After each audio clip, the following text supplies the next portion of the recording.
երիտասարդություն կարող է չգիտի, ոչ բժիշկ երիտասարդություն, որ դուք առաջի Արցախյանի ժամանակ ամեն ինչ թողած եղել եք առաջնագծում մեր զինվորների, օֆիցերների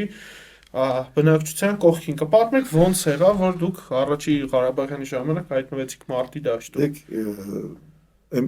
Այսպես, այնպես չի որ մենակ ես եմ եղել։ Ես գիտեմ որ մենակ դուք չեք եղել։ Շատ-շատերն են եղել եւ սկզբում ամենասկզբում առաջի 1-2-90-91 թվականներին դա կամավոր էր։ Կամավոր առողջապահության նախարարություն ուներ իր գրաֆիկը ուղարկելու, ով ուզում է, երբ ուզում է, բնականաբար ամենաերիտասարդը ես էի օրթոպեդիայի գիտահետազոտական ինստիտուտում, մենք պետք է գնանք, երիտասարդներով պետք է գնանք եւ ոնց էլ ուզում ալիներ տարին մի 3 ամիս, 2 ամիս, 3 ամիս, նաեւ 4 ամիս մենք մարտադաշտում առաջագիծ էինք գնում, բայց մարտադաշտ չէ։ Հասկացա, հա։ Ես այդ ամբողջ մարտադաշտ անցա։ Հա, այդ ապահովում ենք բուրս սպասարկումը։ Սովորաբար առաջի 1-2 տարին այդքան շատ գործեր չէր լինում, եղել է որ գործուղում էին մեզ, մի ամիս Մեղրի, մի ամիս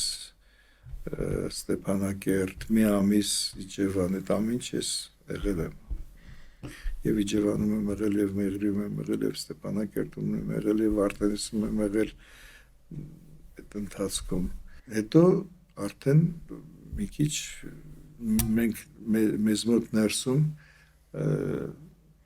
կանոնակարգվեց դա, մեր ներսում էլ կար որոշակի գրաֆիկ, որ